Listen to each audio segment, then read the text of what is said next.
sejam bem-vindos ao canal Direito com Elas. Eu sou a professora Fernanda Macedo e hoje nós vamos conversar um pouquinho sobre a nota técnica de número 14, expedida aí pela Secretaria Nacional de Direito do Consumidor, que trata sobre os efeitos jurídicos da pandemia nas mensalidades escolares das escolas e faculdades particulares. Antes da gente adentrar a esse assunto, quero esclarecer algumas coisas que eu acho que são bem importantes. A Secretaria Nacional de Defesa do Consumidor é um órgão que tem por finalidade orientar as pessoas,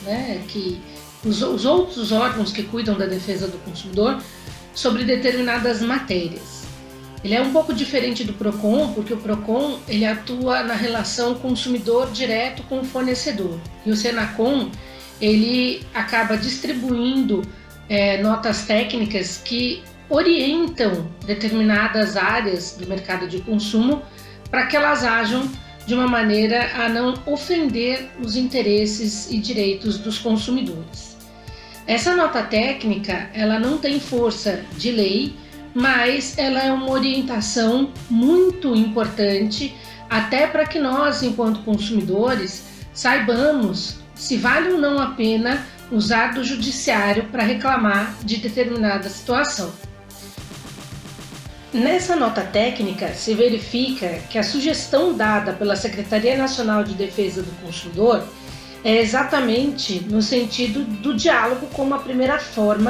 ferramenta de solução de conflitos entre os consumidores de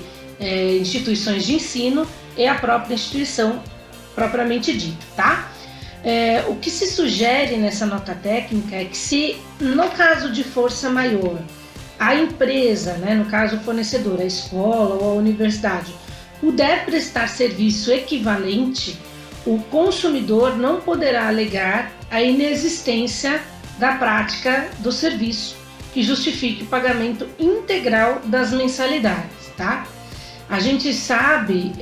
que nesse primeiro momento o que a gente tem é a impossibilidade, se o serviço vem sendo prestado de maneira equivalente, a impossibilidade de redução ou até mesmo postergação desse pagamento, tá? Nós sabemos que as mensalidades são parcelamentos de um contrato anual ou de um contrato semestral,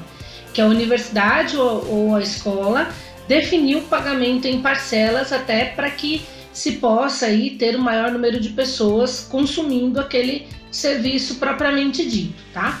Então, por esse motivo,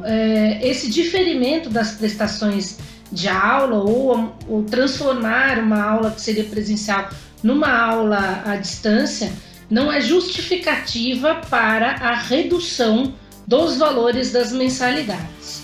É importante que a gente veja também, e isso foi bem colocado na nota técnica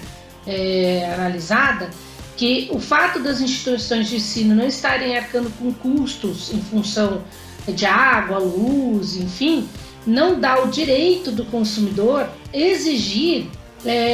descontos, porque os valores que seriam agregados para pagar água, luz, telefone, essas coisas todas, acabaram muitas vezes sendo investidos em tecnologias que essas escolas não tinham para poder começar a praticar o ensino à distância da mesma maneira como eles vinham fazendo antes da pandemia, óbvio que num cenário um pouco diferente. O que a secretaria ela recomenda, na verdade, é que, sabendo que este contexto é um contexto imprevisível,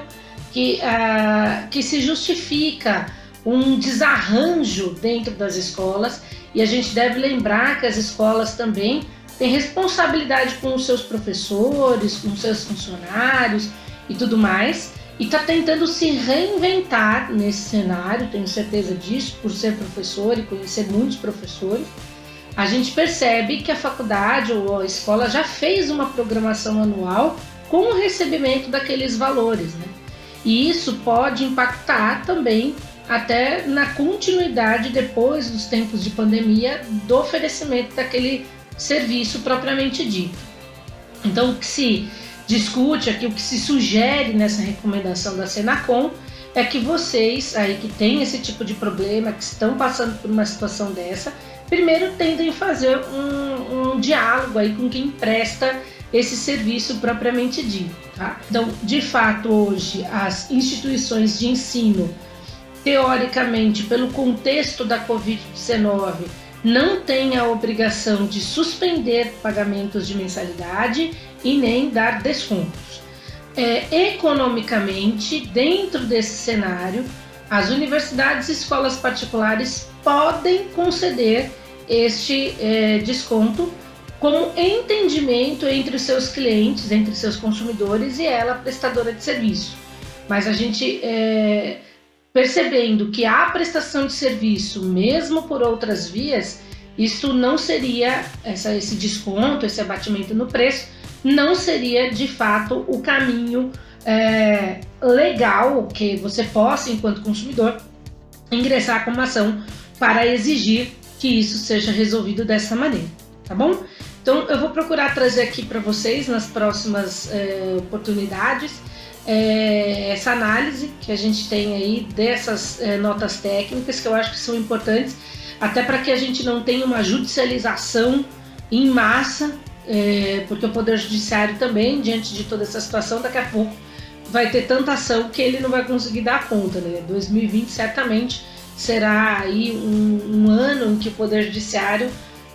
terá uma preocupação grande em evitar que muitas ações cheguem, porque situações como essa